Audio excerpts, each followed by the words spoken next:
कैसे हैं मेरे झारखंड बोर्ड के बच्चे। झारखंड एकेडमिक काउंसिल जल्दी ही आपके पास क्लास 11 का एग्जाम कंडक्ट कराने वाला है, इसलिए हम क्लास 11 की तैयारी शुरू कर रहे हैं। जी हाँ, मेरा नाम है राजेश कुमार और हम शुरू कर रहे हैं सीरीज जिसमें हम झारखंड एकेडमिक काउंसिल के लिए डे 1 से चैप्टर वाइज सीरीज लेकर आ रहे हैं, जिसमें हम एमसीक्यू का प्रैक्टिस करेंगे।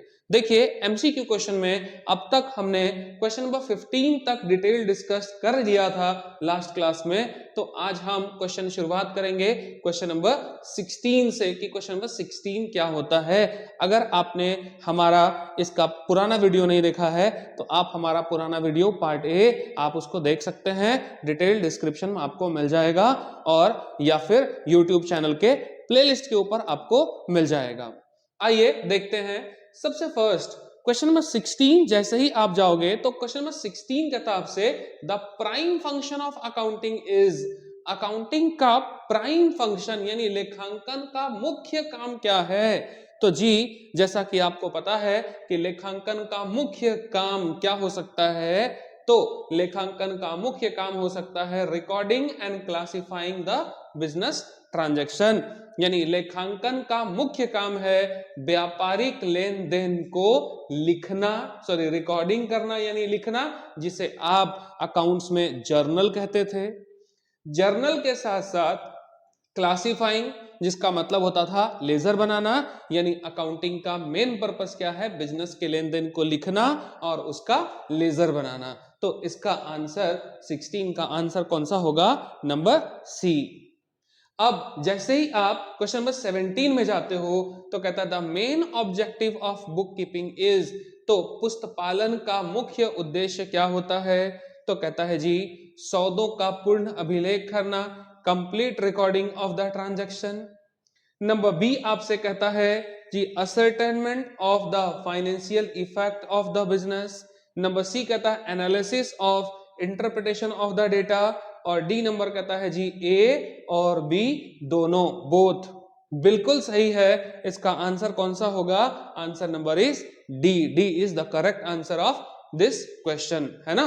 यानी डी इसका आंसर क्यों होगा भाई, तो ए और बी दोनों होंगे।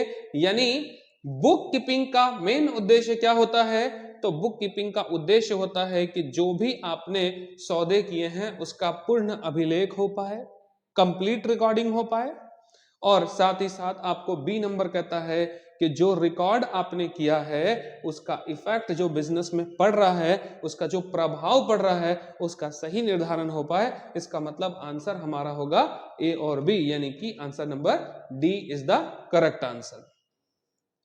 अच्छा, आते हैं हम लोग क्वेश्चन नंबर 18 के ऊपर कि 18 में क्वेश्चन का आंसर क्या होगा।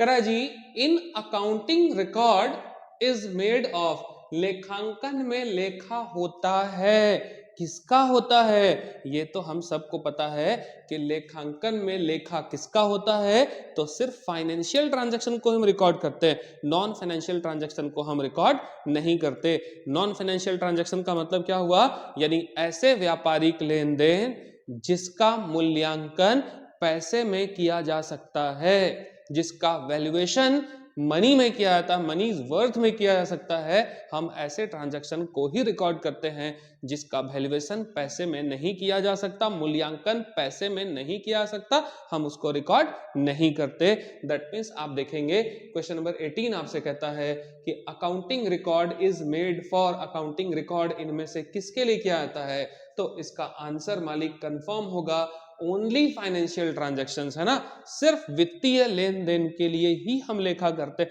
इसीलिए तो हमारे बुक का नाम है ना वित्तीय लेखांकन, फाइनेंशियल अकाउंटिंग, ठीक है ना। इसलिए इसका क्वेश्चन का आंसर क्या हो गया, 18 का ए इज द करेक्ट आंसर। अच्छा, चलिए अब क्वेश्चन नंबर 19 पर चलते हैं। 19 में क्या लिखा गया,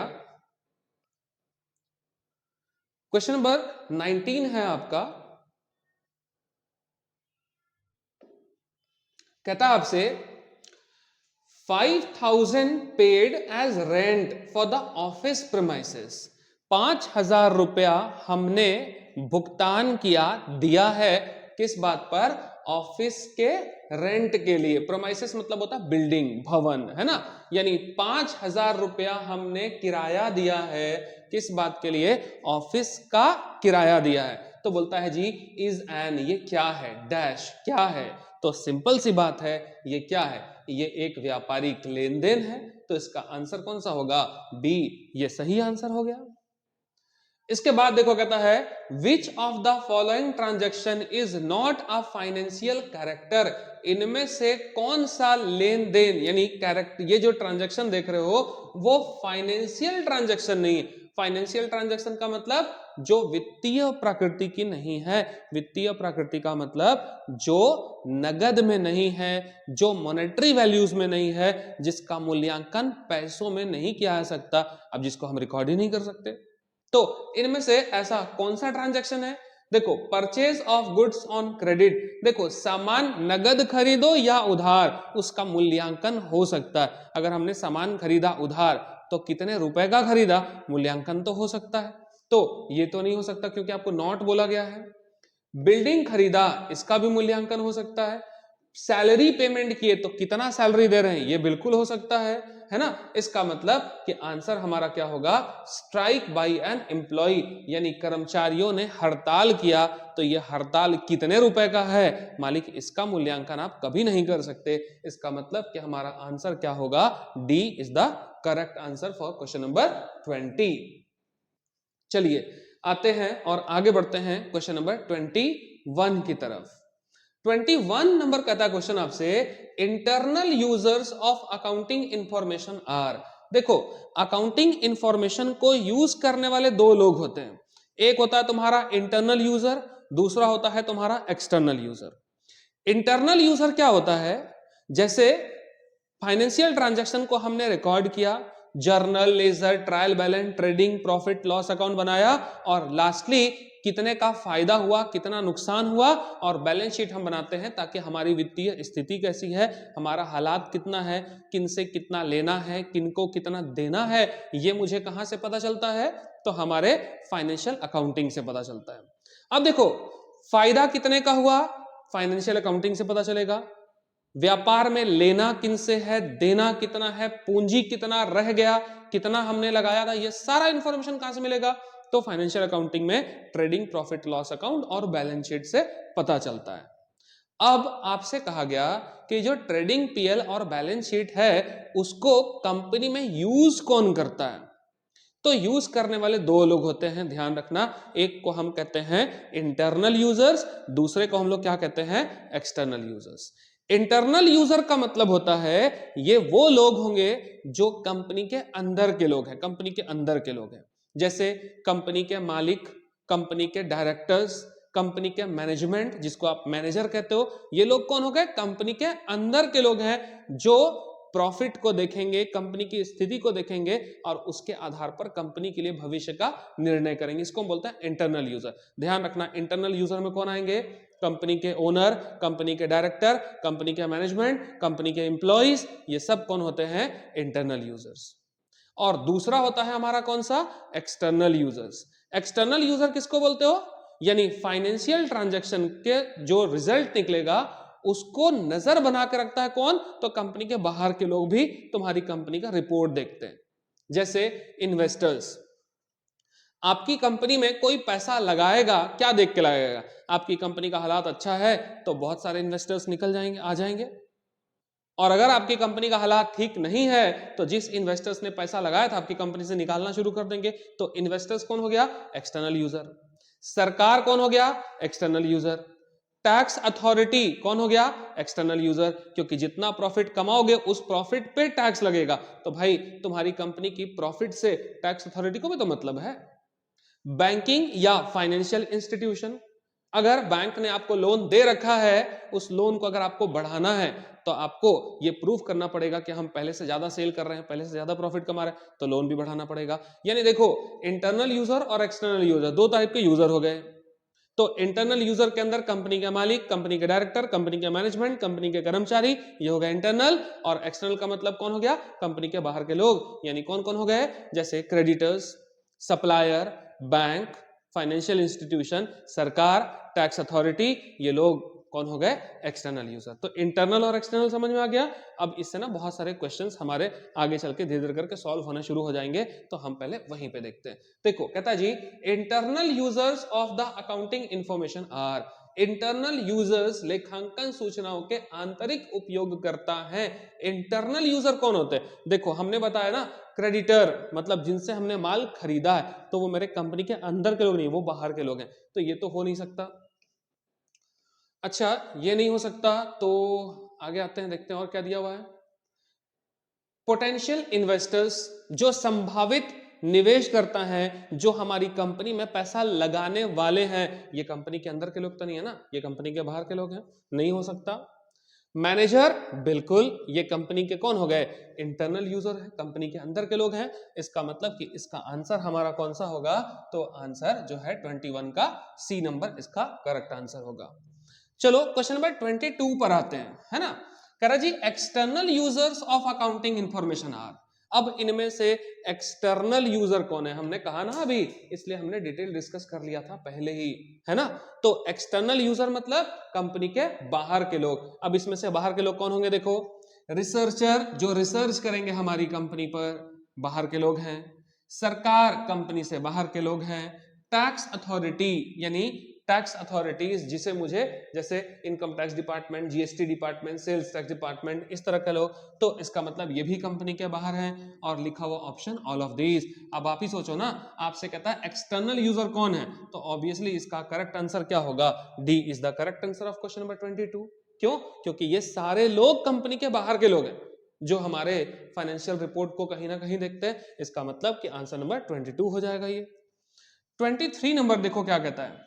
On 31st December 2015, Ashok Limited purchased a machine from Mohan Limited for rupees 1,75,000। 1,75,000 रुपए में अशोक लिमिटेड ने एक मशीन खरीदा है मोहन लिमिटेड से। पूछता है आपसे कि ये क्या है, तो सिंपल सी बात है, जब हम मशीन खरीद रहे हैं तो मशीन आया तो बदले में पैसा क्या होगा, जाएगा, या पैसा अगर नहीं गया बाद में भी देंगे तो हमारे ऊपर लायबिलिटी क्रिएट हो रहा है। इसका मतलब कि ये क्या है, एक व्यापारिक लेन देन है ना। तो इसका मतलब कि ये क्या है, एक लेन देन है। इसका मतलब कि इसका आंसर हमारे लिए कौन सा होगा, ए इज द करेक्ट आंसर। अब क्वेश्चन नंबर 24 पर आते हैं, है ना। 24 कहता है आपसे कि मैनेजमेंट अकाउंटिंग क्या है। तो सिंपल सा बात है कि मैनेजमेंट अकाउंटिंग क्या है। It is a clerical work, बिल्कुल नहीं।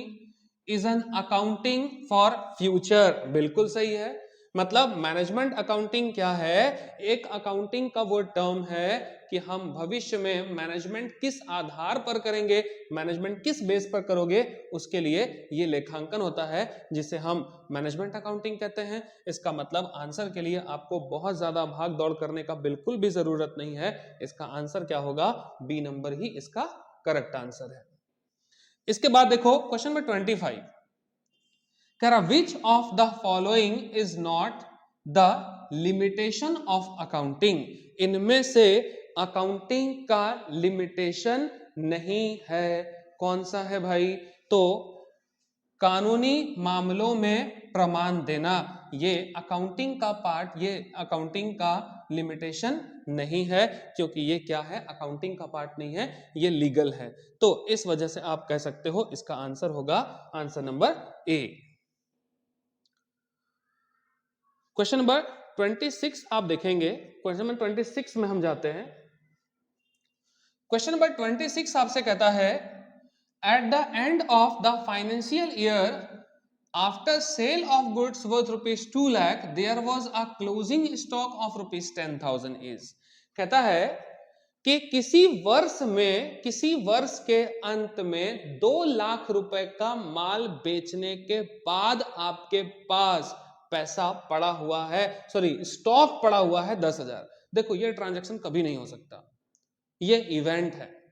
ट्रांजैक्शन और इवेंट में आपको डिफरेंस क्या देखने को मिलता है, ट्रांजैक्शन और इवेंट अलग चीज है। जो चीज हमारे पास है, पड़ा हुआ है, वो इवेंट है।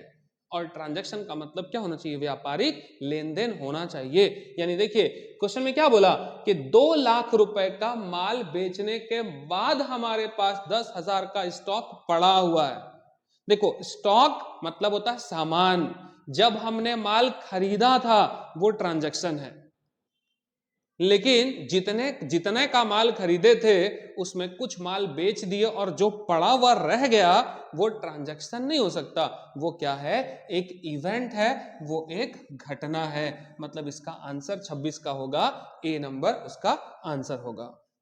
क्वेश्चन नंबर 27 पर जाएंगे आप, तो कहता है कि which of the following is not a sub field of accounting. Not word use किया, not a sub field of accounting. देखो अकाउंटिंग का फील्ड कौन सा होता है? Financial accounting, cost accounting, tax accounting, management accounting, inflation accounting, ये सब accounting के क्या है? सब फील्ड हैं। तो आपसे क्वेश्चन पूछता है कि इनमें से कौन सा मैनेजमेंट अकाउंटिंग का सब फील्ड नहीं है? तो देखो ना, मैनेजमेंट अकाउंटिंग है, कॉस्ट अकाउंटिंग है, फाइनेंशियल अकाउंटिंग है, मतलब कौन सा नहीं है? बुक कीपिंग नहीं है ना? तो इसका आंसर आपका हो गया 27 का डी नंबर जो है इसका परफेक्ट आंसर हो गया। क्वेश्चन नंबर 28 को जरा देखो। 28 नंबर क्या कहता है आपसे? All of the following are the functions of accounting. इनमें से सारे के सारे फंक्शंस ऑफ अकाउंटिंग हैं, लेकिन किसी एक को छोड़कर, है ना? सिंपल सा बात है, डिसीजन मेकिंग है, मेजरमेंट है, पोस्टिंग भी है, लेकिन फॉरकास्टिंग भविष्यवाणी करना, पूर्वानुमान लगा लेना, पहले से अनुमान लगा लेना कि क्या होगा व्यापार में, कभी भी आप इसको फंक्शंस ऑफ अकाउंटिंग नहीं कह सकते, क्योंकि व्यापार में एक्सपेक्टेशंस नहीं होता, एक्चुअल बेस्ड पर अकाउंटिंग सिस्टम होता है, ना कि अनुमान के आधार पर। तो 28 का क्वेश्चन नंबर हो जाएगा आंसर सी। अगर आपको हमारी ये वीडियोस अच्छी लग रही हैं तो मैं आप सबसे रिक्वेस्ट करूंगा, निवेदन करूंगा कि सभी झारखंड बोर्ड के बच्चों को, सभी कॉलेज में पढ़ने वाले बच्चों को हमारा ये वीडियो पहुंचाने की कोशिश करेंगे, क्योंकि वीडियोस में काफी मेहनत लगती है और फ्री ऑफ कॉस्ट झारखंड का हमारा इकलौता चैनल है जो आपको एमसीक्यू क्वेश्चन इतने अच्छे तरीके से प्रेजेंट कर दे रहा है। तो भाई अगर मैं इतना मेहनत कर रहा हूं आपके लिए, वो भी फ्री ऑफ कॉस्ट इस जमाने में, तो भाई आप एक लाइक, शेयर और कमेंट इतना तो जरूर बनता है भाई, है ना? तो कहीं ना कहीं हमारे मेहनत को, है ना, मेहनत को फल दे ही दो। ठीक है, चलिए आइए डिस्कस करते हैं हम लोग, है ना? क्वेश्चन नंबर 28 के बाद क्वेश्चन नंबर 29 पर आते हैं। क्वेश्चन नंबर 28 के बाद जैसे ही आप क्वेश्चन नंबर 29 पर आते हो, क्वेश्चन नंबर 29 देखो क्या कहता है। On 1st September Kashyap paid a rent of ₹2,000 under which from it will be classified। कह रहा है 1 सितंबर को काश्यप ने 2,000 रुपए का रेंट पे किया, तो ये रेंट क्या है ना? तो बोल रहा है 1 सितंबर को कश्यप ने 2,000 का किराया दिया, इसे किस रूप में विकृत किया जाएगा? तो कहता है जी ये एक इवेंट है, ये एक ट्रांजैक्शन है, लेकिन कहता है ये एक इवेंट के साथ साथ एक ट्रांजैक्शन भी है। मतलब देखो ये तो एक इवेंट भी है और इसके साथ साथ ये एक क्या है? ट्रांजैक्शन भी है। तो आप क्वेश्चन नंबर 29 का सी नंबर सेट करोगे। 29 के बाद 30 नंबर कहता है क्वेश्चन कि book keeping is mainly concern और कनेक्टेड विथ। बुक कीपिंग इनमें से मेनली किससे कनेक्टेड होता है? तो summarising and recording the data, नहीं, बिल्कुल नहीं। Interpreting the data of users, नहीं, क्योंकि ये जब हम फाइनल अकाउंट बना लेते हैं उसके बाद होता है, पहले नहीं होता। Recording of the financial transaction, नहीं, क्योंकि बुक कीपिंग का मेन कंसर्न क्या होता है कि बिजनेस के ट्रांजैक्शन को आइडेंटिफाई करना, यहां से वाउचर बनाना, बिल्स अरेंज करना। मतलब इनमें से क्या होगा? कोई नहीं। मतलब आंसर कौन सा सही होगा? डी नंबर, नहीं नहीं, सॉरी सॉरी सॉरी, डी नहीं, बिल्कुल नहीं, क्योंकि आप इस पे सी देख सकते हो, रिकॉर्डिंग द फाइनेंशियल ट्रांजैक्शन, नहीं डी नहीं होगा, इसका आंसर कौन सा होगा, सी होगा। क्यों सी आंसर इसका होगा, क्योंकि बुक कीपिंग का मतलब होता है व्यापारिक लेन देन को पहले आइडेंटिफाई करो, बिल्स अरेंज करो, इनवॉइस इकट्ठा करो, वाउचर्स इकट्ठा करो, प्रॉपर फाइलिंग में मेंटेन करो, उसको रिकॉर्ड करो और उसको क्लासिफाई कर लो। ये काम किसका होता है, तो ये बुक कीपिंग के अंदर आता है। इसका मतलब कि आंसर, सूटेबल आंसर कौन सा होगा, सी होगा, डी नहीं होगा बच्चों, है ना। इसके बाद क्वेश्चन नंबर 30 तक हम आज की सीरीज में रखते हैं। तो 15 क्वेश्चन अगर आप एक एक दिन में करोगे तो उम्मीद है कि एक अच्छा खासा सीरीज जो है वो बनकर तैयार हो जाएगा।